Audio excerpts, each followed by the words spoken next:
Hello friends, welcome to astro classes Silvassa. मित्रों, बालाजी वेद वास्तु एवं ज्योतिष विद्यालय सिलवासा में आप सभी का हार्दिक स्वागत है। मित्रों,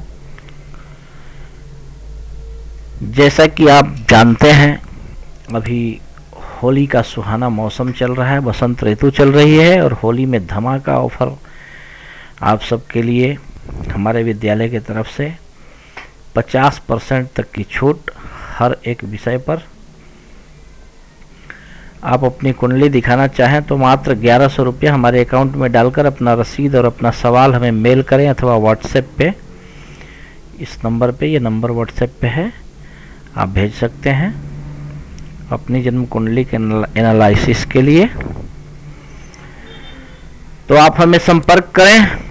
चलिए, आज हम अपना जो हमारा प्रकरण अभी चल रहा है वो है नाभस आदि योग अध्याय बृहत पाराशर होरा शास्त्रम के 18वें अध्याय में। ठीक है, तो इसमें आज हम रज्जु आदि योगों के फल के विषय में चर्चा करेंगे।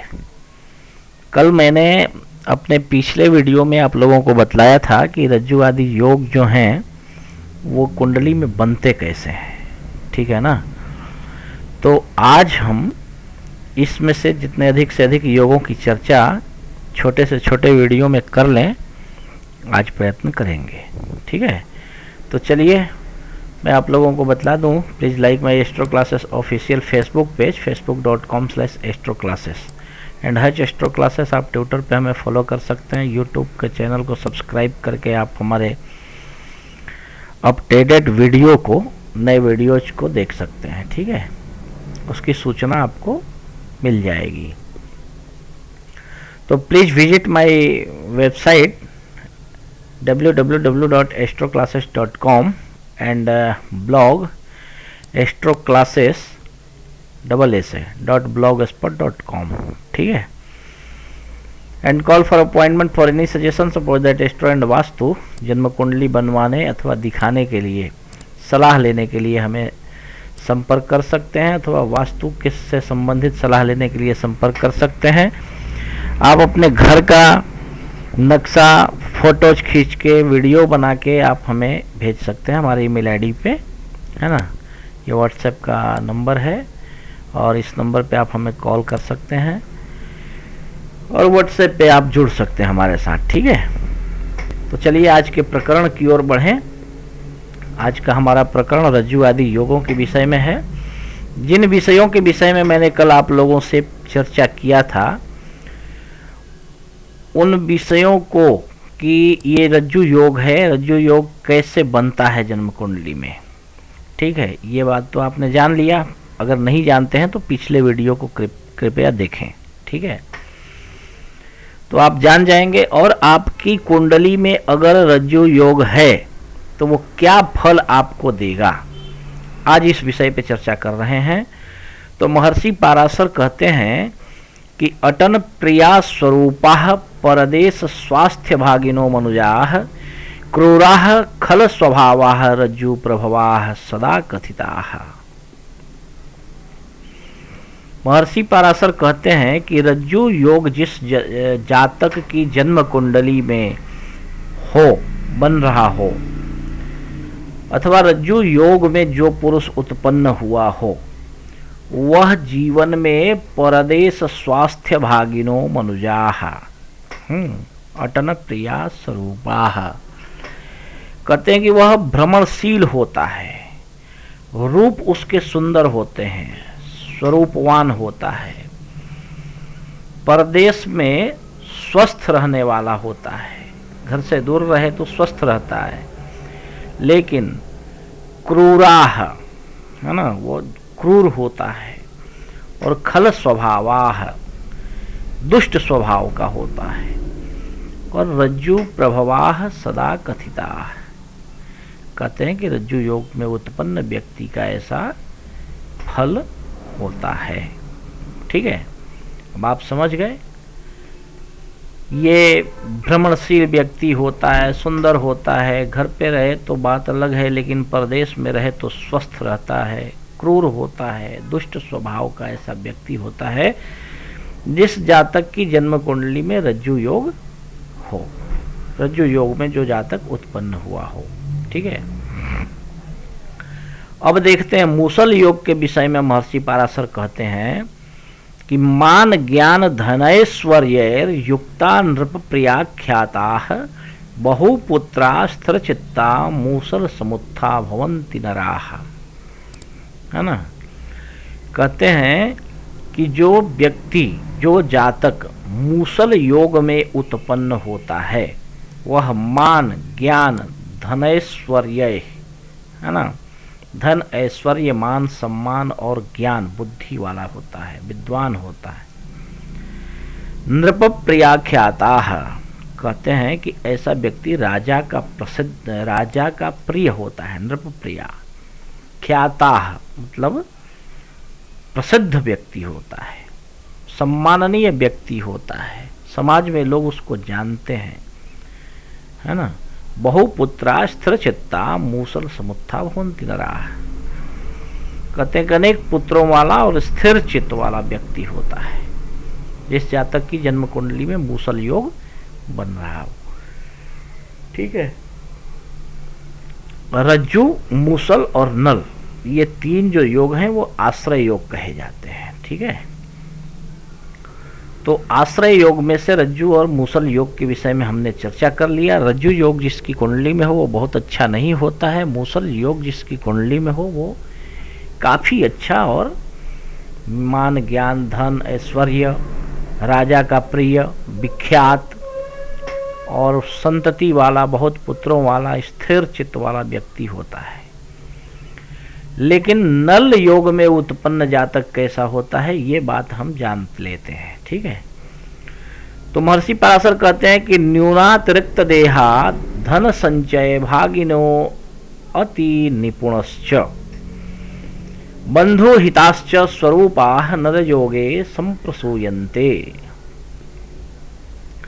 कहते हैं कि न्यूनातिरिक्त देहा, है ना, नल योग में उत्पन्न पुरुष हीन और अधिक अंगों वाला होता है। न्यून अथवा अति अथवा रिक्त देहा, है ना। या तो ऐसे व्यक्ति के कोई अंग, शरीर का कोई पार्ट जैसे अंगुली, पैर की अंगुली, आँख, कान, नाक, कुछ भी एक कम होता है अथवा एक ज़्यादा होता है। ठीक है ना, नल योग जिस व्यक्ति की कुंडली में हो कोई न कोई अंग उसका अधिक होता है अथवा कोई अंग से हीन होता है। ठीक है, लेकिन ये व्यक्ति धन संचय करने वाला अत्यंत चतुर होता है, निपुण होता है। धन संचय भागिनोति निपुणश्च बंधु हिताश्च, है ना। कहते हैं कि अपने बंधुओं का हितैषी होता है और सुरूपा, सुंदर होता है। अब ये बड़ी विचित्र बात है, ज्योतिष को मैं इसीलिए कहता हूँ, मैं तो बहुत लोगों को देखता हूँ व्हाट्सएप पे और फेसबुक पे और दुनिया भर के लोगों ने अपने अपने ब्लॉग बना रखे हैं। मैं तो कभी कभी, वैसे तो टाइम मिलता ही नहीं है समय, और एक्चुअली हमारे पास टाइम ही टाइम है, लेकिन थोड़ी जिम्मेवारी अगर समझें तो मेरे पास बिल्कुल समय नहीं मिलता है। क्योंकि अगर बाहर से कोई भी व्यक्ति आता है तो वो हमारे रिपुटेशन, हमारे ज्ञान, हमारी जानकारी और हमें, हमारे ऊपर सबसे बड़ा विश्वास, और उससे भी बड़ा विश्वास हमारे धर्म के ऊपर उस व्यक्ति का, हमारे शास्त्रों के ऊपर उस व्यक्ति का होता है। तो मैं अगर किसी का एक पैसा लूं, कहीं से भी आए, लोग दूर दूर से, पटना से, कोलकाता से, दिल्ली से, सबसे ज़्यादा दिल्ली से आते हैं और उससे भी ज़्यादा मुंबई से लोग आते हैं हमारे पास।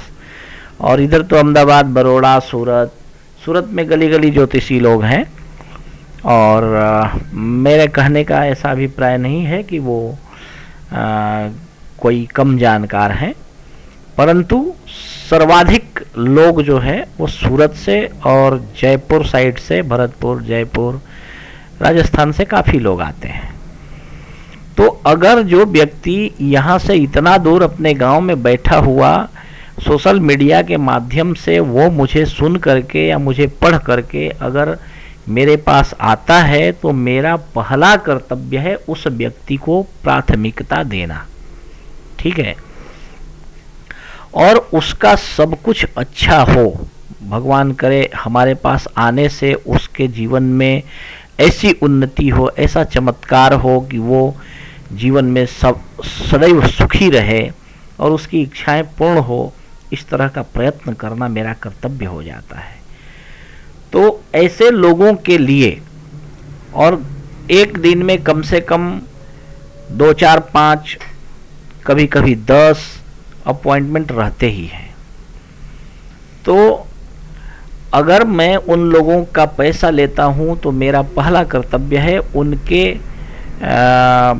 क्वेश्चंस, और मेरे पास ऐसा नहीं है कि आपने पैसे फीस डाल दिए तो हमने कहा कि नहीं हो गया, आप तो जो आपने पूछा आप कितना देर, वो बात नहीं है। आप जब तक पूरी तरह संतुष्ट नहीं हो जाते, हम आपके प्रश्नों का उत्तर देते रहते हैं, ठीक है ना। तो इस चक्कर में मुझे बिल्कुल समय नहीं मिलता कि मैं कभी किसी को कुछ देखूं, लेकिन कभी कभी उसी में समय मिल जाता है तो किसी किसी को पढ़ता हूँ। वो तो लिखने को तो लिखते हैं, हम ये फलाना आचार्य, फलाना ये वो, ऐसा वैसा, ये मंदिर के महंत, ये जगताचार्य, तो जगत गुरु, तो ये वो दुनिया भर के लिखते हैं लोग। लेकिन बात उनके ज्योतिषीय ज्ञान की तो दूर है। मैं देखता हूं कि उनके जो लिखावट होते हैं उनमें कितनी अशुद्धि होती है।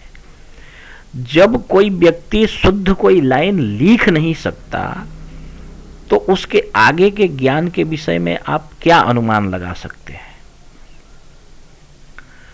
तो शब्दों का जिसके पास मोल नहीं है, उसके ज्ञान के विषय में आगे मुझे बताने की आपको आवश्यकता नहीं है, ठीक है ना। तो ठीक है, सबका अपना अपना जीविका है, चलता है, अपने अपने लोग। अब हम 24 आवर में सिर्फ एक ही आर्टिकल लिखते हैं और लोग दिन भर लगे रहते हैं अपने प्रचार में। हम तो अपना कोई प्रचार भी नहीं करवाते करते। हमारा तो बस अपना कार्यक्रम जो है, विद्यालय है, बच्चे उनको देखना करना, और उसके बाद में समय निकाल करके 1 से 1.5 घंटे में एक छोटा ही सही सटीक आर्टिकल लिखते हैं बस। तो अभिप्राय ये है कहने का कि लोगों को प्रधानता देना और उनकी सेवा करना, यही हमारा कर्तव्य है। अगर आप आते हैं तो आपके साथ भी हमारा यही व्यवहार होता है। तो इस चक्कर में हमें बहुत ज़्यादा समय मिलता नहीं, और हम बहुत ज़्यादा लोगों के पीछे भी नहीं देखते कि वो क्या हैं, कैसे हैं, क्यों हैं। ठीक है, जो है वो है। तो कहते हैं कि नल योग जो है वो जिस जातक की कुंडली में होता है वह सुंदर होता है और न्यूनातिरिक्त देहो, है ना। ये बात भी है इसमें। इसीलिए मैं ये बात कह रहा था इसी प्रसंग पर कि ज्योतिष बड़ा ही उलझा हुआ विषय है, और इस उलझे हुए विषय से सुलझा हुआ कोई मार्ग निकाल लेना, कोई फलादेश निकाल लेना बहुत ही एक अनुभव की बात होती है, ठीक है ना। तो अगर आप ज्योतिषी हैं अथवा ज्योतिषी बन रहे हैं, सीख रहे हैं, ज्योतिष पढ़ना, जानने का प्रयत्न कर रहे हैं, तो आपको इन सब बातों पर विशेष रूप से ध्यान देना ही पड़ेगा। समझ गए। तो महर्षि पाराशर कहते हैं कि नल योगे संप्रसूयन्ते, जो व्यक्ति नल योग में उत्पन्न हुआ हो उसके न्यूनातिरिक्त देहो, ठीक है, कोई न कोई शरीर का अंग या तो नहीं होता है अथवा अधिक होता है। ठीक है, ऐसा व्यक्ति बहुत चालाक होता है, धन संचय में काफ़ी चतुर होता है और बंधु बांधवों का हितैषी होता है और सुंदर भी होता है। अब इसमें सुंदर भी है और कोई न कोई अंग से हीन भी है, तो कोई काना कितना भी सुंदर हो कैसा लगेगा? है ना? मेरे भावों को आप समझना, मैं किसी के प्रति नहीं बोल रहा हूं, बट जो ज्योतिषीय योग है उसको समझाने का प्रयत्न कर रहा हूं।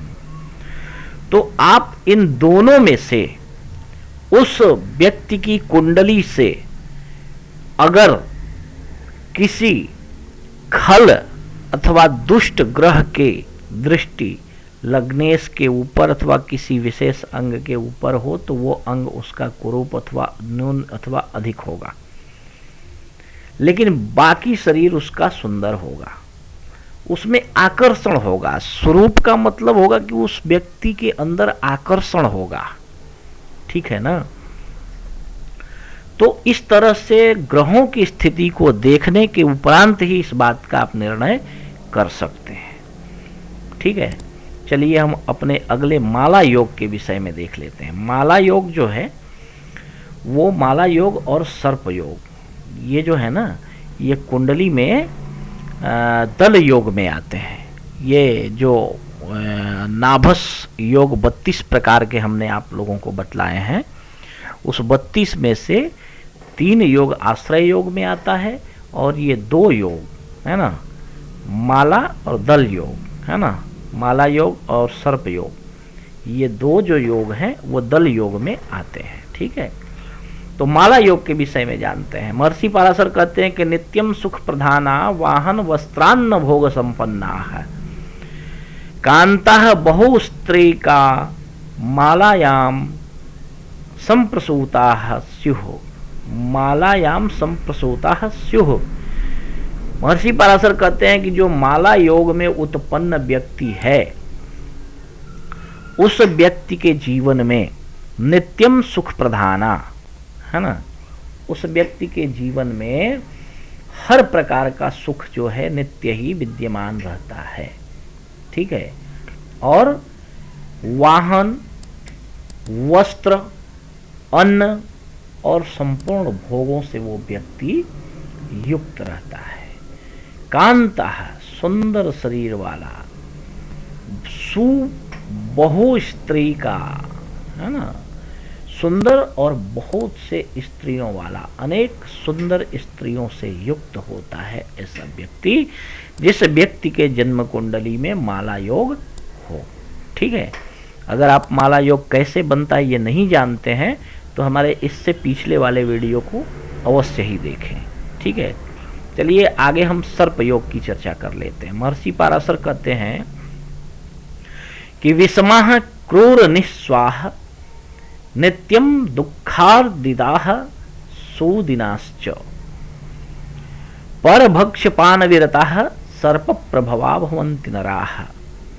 कहते हैं कि सर्प प्रभावित व्यक्ति जो होता है, जिस व्यक्ति की जन्म कुंडली में सर्प योग होते हैं, वो व्यक्ति कुटिल होता है, क्रूर निस्वाह नित्यम दुखार्दिदाः। कहते हैं कि वह व्यक्ति नित्य ही दुखी रहता है, दीन और दूसरे के भक्ष्य भोज से विरक्त रहने वाला होता है। यानी कोई उसको खाने को पूछे तो भी जो है परभक्ष पान विरता है, किसी दूसरे का खाने में कोई उसको इंटरेस्ट नहीं होता है। और कहते हैं कि जिस व्यक्ति के जन्म कुंडली में सर्प योग बन रहा हो वह कुटिल होता है, क्रूर होता है, नित्य दुखी रहने वाला होता है। और कहते हैं कि ऐसा जातक जो होता है पर भक्षपान विरता है, दूसरों का धन खाने में भी कोई इसको इंटरेस्ट नहीं होता है। अगले गदा योग के विषय में देख लेते हैं, है ना। कहते हैं कि सततोद्युक्तार्थवसा यज्वानः शास्त्र ज्ञेय कुशलाश्च धन कनक रत्न संपत्त संयुक्ता मानवा गदायाम तो जो मनुष्य गदा योग में जन्म लेता है वह व्यक्ति सदा निरंतर धन के लिए सतत उद्योग युक्ता अर्थवसा, है ना। कहते हैं कि वो अर्थ के लिए, धन के लिए बड़ा ही नित्य परिश्रम करने वाला, उद्योग करने वाला होता है। यजवान, यज्ञ दान आदि करने वाला आस्तिक व्यक्ति होता है। और शास्त्र ज्ञेय कुशलाश्च, शास्त्र मतलब शास्त्र, है ना, और ज्ञेय मतलब हाँ संगीत, ठीक है। शास्त्र और संगीत में कुशल होता है। धन कनक रत्न संपत्ति संयुक्ता, कहते हैं कि ऐसा व्यक्ति धन सुवर्ण रत्न आदि से युक्त होता है, ठीक है। चलिए सकट योग के विषय में जान लेते हैं। महर्षि पराशर कहते हैं ये विंशति आकृति योग, जो मैंने कल बतलाया था पिछले वीडियो में आप लोगों को कि 20 प्रकार के जो आकृति योग होते हैं, ठीक है। आकृति योग के विषय में मैं आप लोगों को बतला दूं कि यह है आकृति योग, है ना, विंशति आकृति योग। 20 प्रकार के आकृति योग जो हैं, हाँ, सकट, गदा, हाँ, विहग, श्रृंगाटक, है ना, और ठीक है ये जो है नल, ठीक है ना, हल, इस प्रकार के बहुत सारे जो योग हैं, वज्र है, और ये जो है वापी योग है, और इसमें यूप, सर, शक्ति, दंड, है ना, और इस प्रकार जो है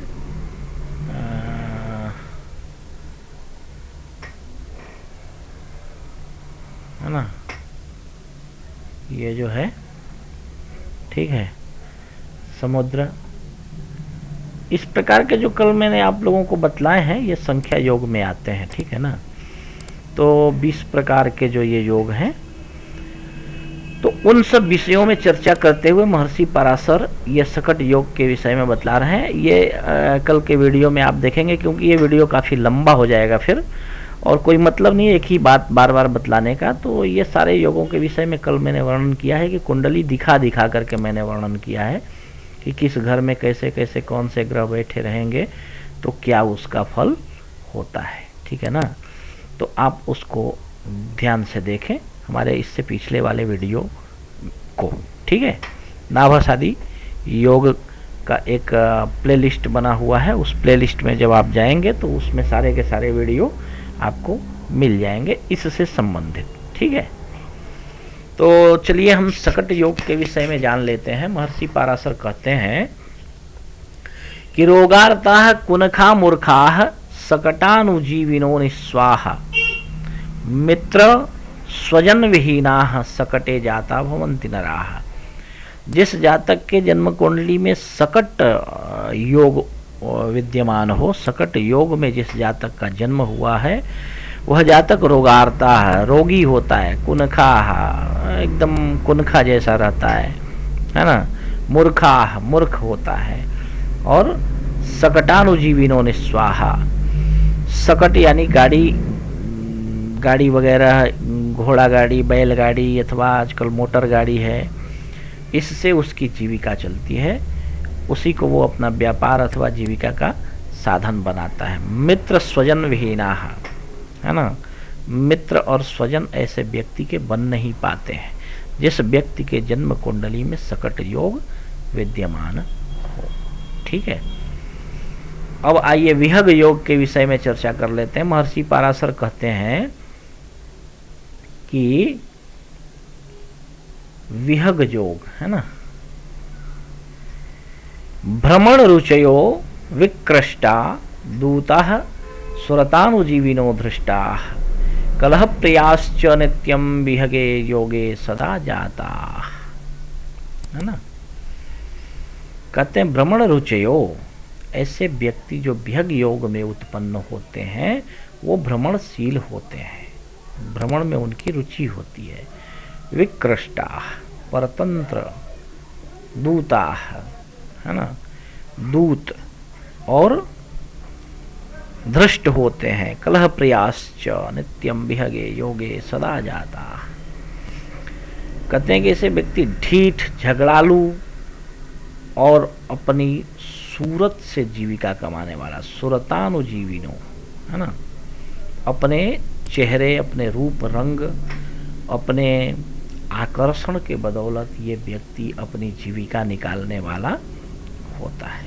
ठीक है, तो चलिए आज का हमारा प्रकरण यहीं पूर्ण करते हैं, क्योंकि वीडियो बहुत लंबा करने का कोई मतलब नहीं है और आप लोगों को हर एक योग के विषय में, है ना, नाभस योग में जो 32 प्रकार के योगों का मैंने कल वर्णन किया है अपने वीडियो में, उन 32 प्रकार के योगों के विषय में आप लोगों को मैं बतलाऊंगा। ठीक है, तो अगले प्रकरण में नाभस आदि योग अध्याय जो है उसमें श्रृंगाटक आदि योग जितने हैं उन सभी योगों के विषय में हम वर्णन करेंगे। ठीक है, तो please like my astro classes official Facebook page facebook.com/astro classes and follow me on Twitter. My Twitter handle is Hutch Astro Classes, and subscribe my YouTube channel for new updates, and visit my website www.astroclasses.com and visit my blog, है ना। Blog में भी astro classes में double S है, astroclasses.blogspot.com। ठीक है, and call for appointment for any suggestion suppose that astro and vastu. अपनी जन्म कुंडली बनवाने अथवा बनी हुई कुंडली को दिखा करके सलाह लेने के लिए आप हमें संपर्क कर सकते हैं, अथवा घर का नक्शा और वीडियो, फोटोज, इमेजेस वगैरह खींच करके आप हमें मेल करेंगे तो हम आपको बैठे बैठे वास्तु का सॉल्यूशन यहाँ से फ़ोन पे कर देंगे। अगर आप दूर रहते हैं तो आप हमें फ़ोन पे संपर्क करके सलाह लेकर के कैसे क्या करना है, फिर अगर आप हमारा फीस हमारे अकाउंट में डाल देंगे तो आपको हम समय बता देंगे कि आप कितने बजे हमसे संपर्क फ़ोन हमें कर सकते हैं। उसके बाद मैं फ़ोन पे ही पूरा डिटेल आपको बता दूंगा। बट फालतू नहीं, अपने लाइफ के प्रति अगर आप सीरियस हैं, आप जानना चाहते हैं रियलिटी अपनी कुंडली दिखा करके, तो आप कॉल करें। ठीक है, उसके लिए हम एनी टाइम अवेलेबल हैं आपके लिए। बट फालतू में कि हमने देखा नहीं, हमने सोचा नहीं, थोड़ा महाराज कुछ बतला दो, अब हम ऐसा नहीं कर सकते भाई। दुनिया अपने अपने कार्य के संचालन हेतु कुछ न कुछ करती है और कोई किसी के लिए फ्री नहीं करता है। हाँ, मुझे समझ में आता है तो हम यहाँ पे जिसको देखते हैं जैसे समझ में आता है उसका हेल्प जितना होता है हम करते हैं। और हम एक वैदिक ब्राह्मण हैं, धर्म का प्रचार हमारा कर्तव्य है, वेद पढ़ना, वेद पढ़ाना ये हमारा कर्तव्य है। हम बच्चों को निःशुल्क वेद, वास्तु एवं ज्योतिष की शिक्षा देते हैं और हमें जो धर्म करना है वो धर्म करते हैं। हम किसी ऐसे व्यक्ति की जो विदेशों में रहता हो, अमेरिका से, इंग्लैंड से फ़ोन करता हो, महाराज पैसा नहीं है कुछ सलाह दे दो, तो ये सब फ्रॉड की बातें अच्छी नहीं लगती हैं। तो आप अगर सच में दिखाना चाहते हैं तो आप हमें कॉल करें, हमारा फीस हमारे अकाउंट में डालें, उसके बाद हमसे संपर्क करें। हम आपको व्हाट्सएप पे बतला देंगे, ये नंबर व्हाट्सएप पे है, आप हमारे साथ जुड़ने के लिए व्हाट्सएप पे हमें मैसेज कर सकते हैं। ठीक है, और अगर आप आना चाहें तो हम सूरत और मुंबई के बीच में एक वापी स्टेशन है, वापी स्टेशन के पास हमारा ये सिलवासा में जो दादरा नगर हवेली यूनियन टेरिटरी है, केंद्र शासित प्रदेश है, दमन दीव के पास है सिलवासा। ये दादरा एवं नगर हवेली की राजधानी है। यहाँ गायत्री मंदिर बहुत बड़ा है, और गायत्री मंदिर के जस्ट बाजू में मेन रोड पर ही, मंदिर फरिया में, आमली में मेन रोड पर ही बहुत बड़ा बोर्ड लगा है बालाजी ज्योतिष केंद्र सिलवासा का। ठीक है, तो आप आएँ, आपका वेलकम है। Thanks for watching, bye and take care. Thanks.